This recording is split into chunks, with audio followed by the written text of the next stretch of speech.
Previous lecture में हमने start किया था पार्टनरशिप फाइनल अकाउंट, और पार्टनरशिप फाइनल अकाउंट में हमने देखा था कि पार्टनरशिप फाइनल अकाउंट को सॉल्व करने के लिए सबसे पहले प्रिपेयर किया जाता है ट्रेडिंग अकाउंट, देन उसके बाद प्रिपेयर किया जाता है profit and loss account, then उसके बाद पार्टनर्स कैपिटल अकाउंट, और लास्ट में क्या प्रिपेयर करते हैं बेटा, बैलेंस शीट प्रिपेयर करते हैं। बराबर। अब कुछ ऐसे टर्म्स है जिसमें बच्चे कंफ्यूज होते हैं कि वो ट्रेडिंग अकाउंट में जाएगा या फिर प्रॉफिट एंड लॉस अकाउंट में जाएगा। बराबर।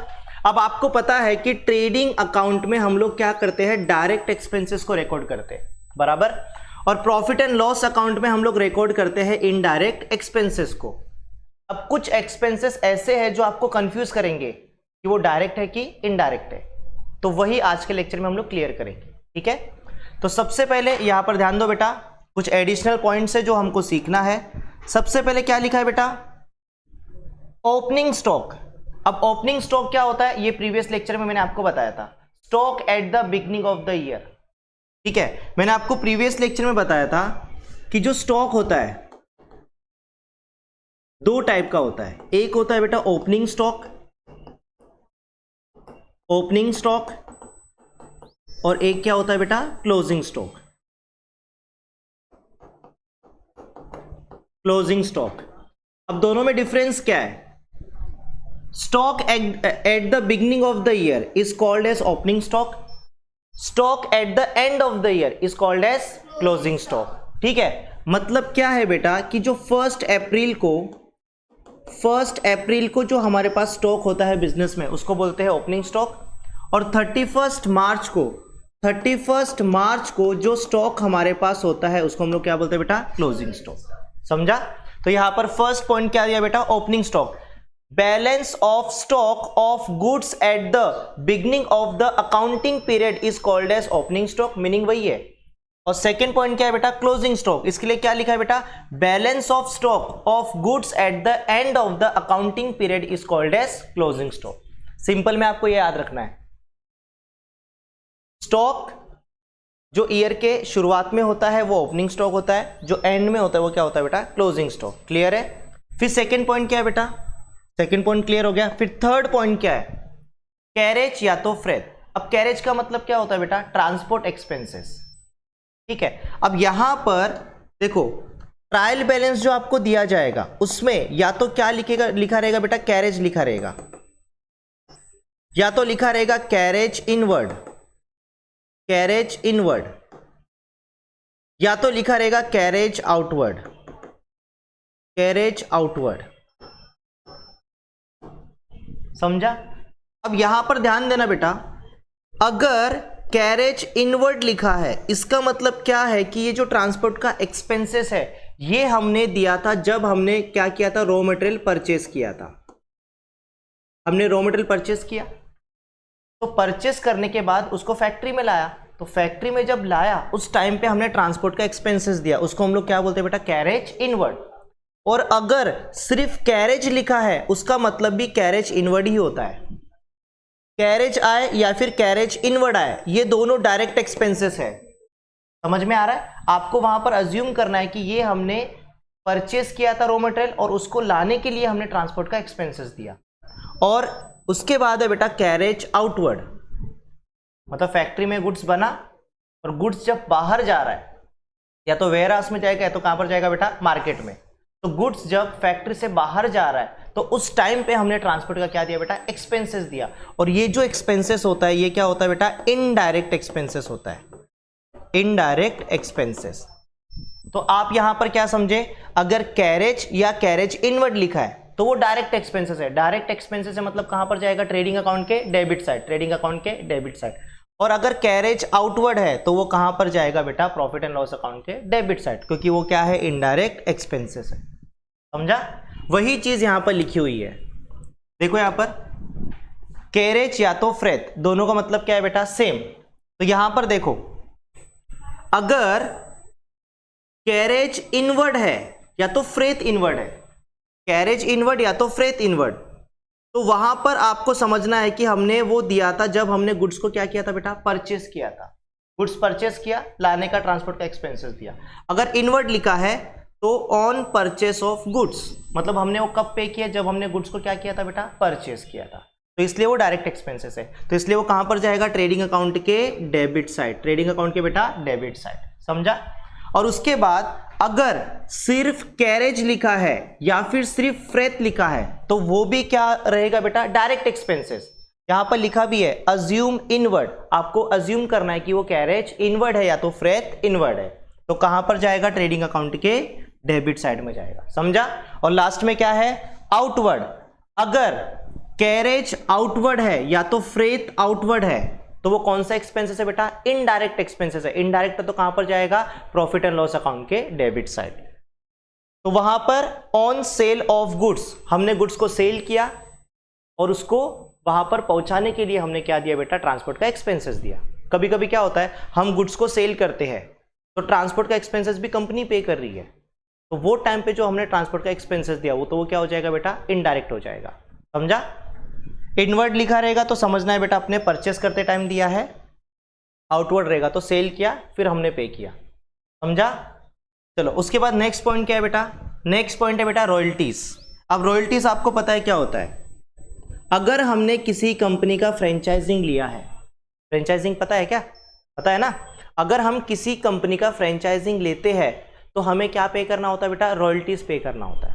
अगर हम लोग प्रोडक्शन के ऊपर रॉयल्टी पे कर रहे हैं तो डायरेक्ट एक्सपेंसेस, और अगर सेल के ऊपर पे कर रहे हैं तो क्या रहेगा बेटा, इनडायरेक्ट एक्सपेंसेस। तो यहां पर वही लिखा है बेटा, अगर रॉयल्टी हम लोग पे करते हैं मतलब वो हमारा क्या होता है बेटा, एक्सपेंसेस होता है। एक्सपेंसेस होगा तो कहां पर जाएगा बेटा, डेबिट साइड, कहां पर जाएगा, डेबिट साइड, समझा। रॉयल्टी अगर हम लोग पेड करेंगे तो वो कहां पर जाएगा बेटा, डेबिट साइड में जाएगा, क्योंकि वो हमारा क्या है बेटा, एक्सपेंसेस है, बराबर। अब यहां पर अगर हम लोग प्रोडक्शन के ऊपर रॉयल्टी पे कर रहे हैं तो वो हमारा क्या हो जाएगा, डायरेक्ट एक्सपेंसेस, और अगर डायरेक्ट एक्सपेंसेस है तो वो कहां पर जाएगा, ट्रेडिंग अकाउंट के डेबिट साइड, बराबर। देन उसके बाद अगर हम लोग रॉयल्टी पे करते हैं सेल्स के ऊपर तो वो हमारा होता है इनडायरेक्ट एक्सपेंसेस, और इनडायरेक्ट एक्सपेंसेस है तो वो कहां पर जाएगा बेटा, प्रॉफिट एंड लॉस अकाउंट के डेबिट साइड, समझा। अगर हम किसी कंपनी को रॉयल्टी पे कर रहे हैं, अगर हम किसी कंपनी का नाम यूज कर रहे हैं, उसका प्रोडक्ट सेल कर रहे हैं तो हमें रॉयल्टी पे करना पड़ेगा। तो रॉयल्टी अगर पे कर रहे हैं, प्रोडक्शन के ऊपर पे किया तो डायरेक्ट रहेगा तो ट्रेडिंग अकाउंट के डेबिट साइड, सेल के ऊपर पे किया तो इनडायरेक्ट एक्सपेंसेस, इनडायरेक्ट रहेगा तो प्रॉफिट एंड लॉस अकाउंट के डेबिट साइड। और याद रखना बेटा, अगर रॉयल्टी हमको मिलता है, सपोज करो हमारी कंपनी का किसने फ्रेंचाइजिंग लिया है तो रॉयल्टी मिलेगा ना, रॉयल्टी मिलेगा मतलब हमारा क्या है बेटा, वो इनकम है। तो रॉयल्टी अगर हमें मिल रहा है तो वो कहां पर जाएगा, प्रॉफिट एंड लॉस अकाउंट के क्रेडिट साइड, क्योंकि वो हमारा क्या है बेटा, इनकम है।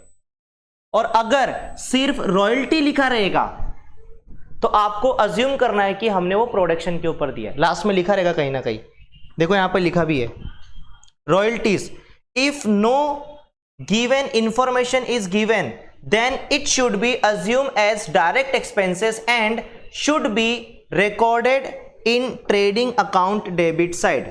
इसका मतलब क्या है बेटा कि अगर सिर्फ रॉयल्टी दिया है, अगर सिर्फ रॉयल्टीज आपको दिया है और आपको ये स्पेसिफाई नहीं किया है प्रोडक्शन के ऊपर दिया कि सेल के ऊपर, तो आपको अज्यूम करना है कि ये क्या है बेटा, डायरेक्ट एक्सपेंसेस है, तो कहां पर जाएगा, ट्रेडिंग अकाउंट के डेबिट साइड, समझा।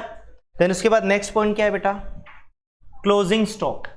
अब क्लोजिंग स्टॉक का दो वैल्यू दिया रहेगा, एक आपको दिया रहेगा बेटा कॉस्ट प्राइस और एक आपको क्या दिया रहेगा बेटा, मार्केट प्राइस। तो दोनों में से कौन सा प्राइस लेना है जो वैल्यू कम रहेगा। सपोज करो आपको कॉस्ट प्राइस दिया है 50,000 और मार्केट प्राइस दिया है बेटा 60,000, तो आप कौन सा वैल्यू लोगे, जो वैल्यू कम रहेगा। कौन सा वैल्यू लेना है बेटा, आपको 50,000 लेना है। यहां पर लिखा भी है विच एवर इज लोअर, समझा। क्लोजिंग स्टॉक का आपको दो वैल्यू दिया रहेगा एडजस्टमेंट में, कॉस्ट प्राइस और क्या दिया रहेगा बेटा, मार्केट प्राइस। तो दोनों में से कौन सा लेना है बेटा, जो वैल्यू कम रहेगा, ठीक है। फिर नेक्स्ट पॉइंट क्या है, ट्रेड एक्सपेंसेस। अब ट्रेड एक्सपेंसेस डायरेक्ट भी हो सकता है और इनडायरेक्ट भी हो सकता है, लेकिन कब, उसका कंडीशन है। तो यहां पर ध्यान दो अभी, अब ध्यान देना बेटा, अगर ट्रेड एक्सपेंसेस सिर्फ ट्रायल बैलेंस में सिर्फ ट्रेड एक्सपेंसेस ही दिया है, सिर्फ ट्रेड एक्सपेंसेस दिया है तो प्रॉफिट एंड लॉस अकाउंट में जाता है।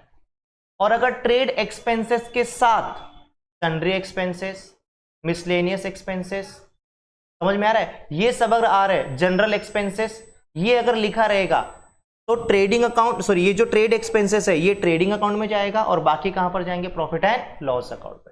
अब ट्रेड एक्सपेंसेस का मतलब क्या होता है बेटा? छोटा मोटा खर्चा। Trade expenses, miscellaneous expenses, sundry expenses, general expenses, इन सब का मीनिंग क्या है बेटा? सेम, छोटे मोटे खर्चे। समझा? अगर ट्रेड एक्सपेंसेस अकेला है, उसका भाई साथ में नहीं है, तो वो कहां पर जाएगा? प्रॉफिट एंड लॉस अकाउंट के डेबिट साइड। अगर साथ में कुछ है तो वो कहां पर जाएगा? ट्रेडिंग अकाउंट के डेबिट साइड। यहां पर लिखा भी है, देखो यहां पर फर्स्ट ऑप्शन क्या दिया है, ध्यान से देखो यहां पर अभी क्या लिखा है बेटा? Trade expenses are to be shown in trading account debit side. अब ट्रेड एक्सपेंसेस को ट्रेडिंग अकाउंट के डेबिट साइड में शो करेंगे। कब शो करेंगे? If sundry expenses, miscellaneous expenses, general expenses, office expenses are given in the trial balance. समझा? यहां पर क्या लिखा है बेटा कि जो ट्रेड एक्सपेंसेस है वो ट्रेडिंग अकाउंट में कब जाएगा? जब ट्रायल बैलेंस में या तो सन्ड्री एक्सपेंसेस रहेगा, या तो मिसलेनियस एक्सपेंसेस रहेगा, या तो जनरल एक्सपेंसेस रहेगा, या तो ऑफिस एक्सपेंसेस रहेगा। इसमें से कुछ भी अगर हुआ ट्रायल बैलेंस में ट्रेड एक्सपेंसेस के साथ, तो वो कहां पर जाएगा? ट्रेडिंग अकाउंट के डेबिट साइड।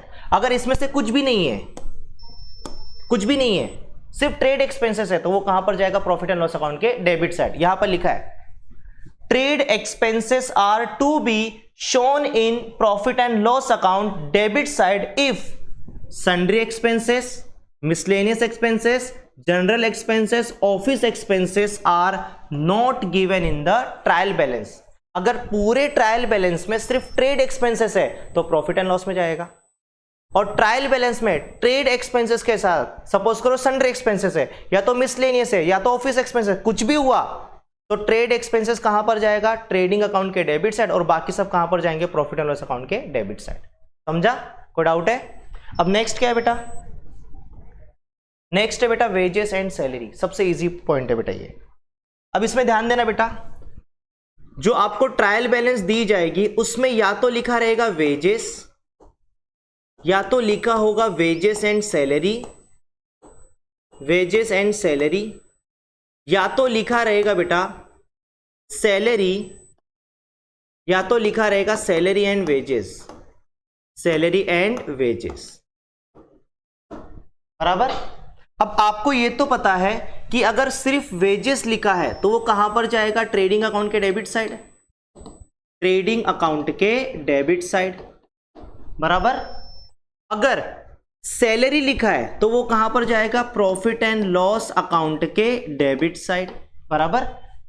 अब इन दोनों में कंफ्यूजन है, वेजेस एंड सैलरी कहां पर जाएगा, सैलरी एंड वेजेस कहां पर जाएगा। तो सबसे पहले देखना है नाम किसका आ रहा है। सबसे पहले नाम किसका है बेटा? वेजेस का। तो आपको कंसीडर करना है कि ये डायरेक्ट एक्सपेंसेस है। कौन सा एक्सपेंस है बेटा? डायरेक्ट। डायरेक्ट है तो कहां पर जाएगा?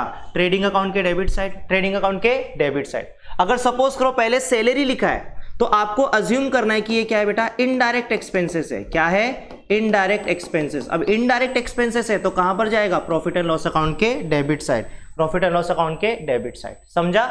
कोई डाउट है इसमें? उसके बाद नेक्स्ट क्या है बेटा? यहां पर लिखा भी है, अगर सिर्फ वेजेस लिखा है ट्रेडिंग अकाउंट के डेबिट साइड, सिर्फ सैलरी लिखा है प्रॉफिट एंड लॉस अकाउंट के debit side, wages and salary लिखा है तो ट्रेडिंग अकाउंट के debit side, salary and wages लिखा है तो प्रॉफिट एंड लॉस अकाउंट के डेबिट साइड। समझा?